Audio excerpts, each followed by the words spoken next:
Today I want to start talking in today's shiur about getting into the kitchen more. Let's talk about the pots and pans and meat and milk in the kitchen, the mixing of meat and milk. The Torah tells us, Lo tivashel gdi b'chalav imo. You're not allowed to cook a kid goat, in the milk of its mother. The Torah tells us this 3 times. It doesn't suffice with telling us this issa once. It tells us 3 times. Why does it tell us this 3 times? The reason why it says it 3 times is because there are 3 separate isurim, 3 separate aveiras involved here. One is that we shouldn't eat meat and milk together. The second is that we shouldn't cook meat and milk together. And the third is that we shouldn't get any benefit from meat or milk that was cooked together. Not to eat meat and milk together, we all understand. Not to eat together meat and milk that was cooked together. That's the Issa D'Oraisa, according to the Torah. Not to cook meat and milk together, that would mean that if you get a job in a non-Jewish restaurant and they're asking you to just cook the meat and milk together, that also you shouldn't do. That's a non-kosher job. The third is not to get any benefit from it. That means if someone gives you a cheeseburger, you can't throw it to your dog. Because by throwing it to your dog, you're getting benefit. You're saving a meal that you'd have to feed him. Those are the 3 isurim that Chazal told us, that the Torah tells us, that we have with connection to meat and milk. The Torah tells us here, the Pasuk says, you're not allowed to cook the 2 together. What about if you soak the 2 together? Soaking the 2 together is what's called an Issa D'Rabanan. If you were to put meat in cold meat in cold milk and leave it there for 24 hours, it's considered as if you cooked the 2 together. It's like the process of pickling, kovush, what we call it in Hebrew. But cooking generally means that it was above a temperature of 45 degrees centigrade. Once you've passed that temperature of 45 degrees centigrade, what we call yad soledit bo, that means the heat that would burn your hand, that is considered as you're cooking the things together. We have another rule in kashrus, which we're going to have to bring in here, which is called tam ke'ikar. The taste, the tam, is like the ikar, it's like the thing itself. The taste of the milk is like milk. The taste of the meat is like meat. What does that mean? If you have a pot that you have cooked milk in, you boiled milk in, the pot itself is going to absorb the taste of the milk. So after you've cleaned out that pot and you've scrubbed it and washed it, and there's not a trace of milk left in that pot, nevertheless there is still milk. The taste of milk is absorbed in the sides of that pot. That taste of milk is like the milk itself. So if I now cook meat in that same pot, and the meat gets to a temperature of over 45 degrees centigrade, the taste of the milk is now going to come out from the sides of that pot and go into the meat that is cooking in that milky pot. And what's it going to do? Seeing as tam ke'ikar, the taste is like the thing itself, it's as if I cooked meat and milk together in that pot. It's exactly like I cooked meat itself with milk itself inside that pot, and therefore the food that I've cooked there is treif. It's meat and milk cooked together, unless I have 60 times the amount of milk that was absorbed in the side of the pot, which is something that I explained in the previous shiur is not possible. Mathematically, you can't have that the volume of the pot inside the pot is going to be 60 times the volume of the metal around the pot. It may be possible, but it's certainly very, very rare. We don't need to worry that that's what happened. So we can always presume that you didn't have 60, and therefore the food inside is going to be treif. It's going to be milk and meat that was cooked together. This, of course, works the other way around as well. It doesn't make any difference whether it's a meaty pot or a milky pot. So the outcome of cooking meat in a milky pot is going to be that the meat that was cooked inside is also to eat. It's meat and milk together. And now the pot itself has absorbed the meat and milk that was cooked inside the pot. And so now the pot itself is going to be absorbed with the taste of treif, the taste of meat and milk together. And the third outcome that's going to be here is that person that cooked that, seeing as he cooked meat and milk together, as I said, Lo tevashel gedi b'chalav imo is told to us 3 times to say that there's an issur of just cooking it together. That person did an issur d'oraisa of cooking meat and milk together because tam ke'ikar, the taste is like the thing itself. Does this always apply? No, it doesn't. Let's now say when it doesn't apply. Chazal told us that this taste of milk that's absorbed in the milky pot, the first time I buy a new pot and I boil milk in it, it's going to be a milky pot for me. That taste of milk that's absorbed into the sides of the pot only stays fresh for 24 hours. After 24 hours, that taste of milk that's absorbed in my pot becomes stale. It becomes what we call pagum. Once it's pagum, it is no longer milk. It's a stale taste of milk. It's not milk anymore. When it's fresh, at the time it's fresh, within 24 hours, it's considered as milk itself. And if I cook any meat in it, then I'm treifing up the meat.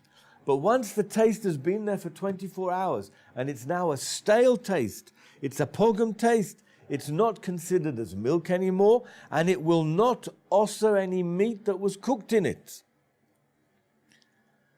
This thing of a 24 hours that the taste becomes a stale taste only applies to taste that's absorbed inside a pot or a knife or a spoon. We'll speak later on about knives and spoons. But it does not apply to food that absorbed treif, that absorbed milk. Right? If food absorbed milk, if milk was poured on a schnitzel or something while it was hot and it absorbed the taste of that milk, then we don't say that after 24 hours the taste has become a stale taste. Right? This is a rule that only applies to pots and pans and utensils in the kitchen. Only with them do we say that after 24 hours the taste becomes a stale taste. So what does that mean now? If we say that the taste of the milk, my milky pot, once 24 hours have passed, the taste that's absorbed inside it is no longer a taste of milk. So that means I can use my milky pot after 24 hours to cook meat, chicken soup in. And there should be no problem. Can I do that? No, I can't do that. The reason why I can't do that is because Chazal said, if you start doing that, you're going to make a real mess of your kitchen. It's just not going to be possible for you to control in a kitchen which is run like that. That you're going to use a milky pot that was within 24 hours, you can't cook the chicken soup in it. But once the 24 hours have passed, then you can cook chicken soup in it. It's not possible to run a Jewish kitchen like that, and therefore Chazal said that you are not allowed to use a milky pot even after 24 hours have passed, even after what we called an Eino Ben Yomo, that means 24 hours have passed. Even then you're not allowed to use it for the other type, whether it's meat or milk. You're not allowed to use it to cook meat, to cook your chicken soup in it. Because you're going to mess up your kitchen. It's just not going to be possible. But if you did, by mistake, use that milky pot to cook meat in, seeing as the taste of milk is not there anymore, so the meat, the chicken soup that you cooked in this milky pot, after 24 hours, when it's an Eina Ben Yomo, does not become osser. It does not become osser, and you can drink that chicken soup. But what about the pot? And that's all b'di'evid, right? Let me emphasize again, this is only a b'di'evid halacha. If you, by mistake, you took your milky pot after 24 hours have passed from the last time that you used it, and you were to cook chicken soup in that pot, so the chicken soup does not become osser. But we have a problem with the pot.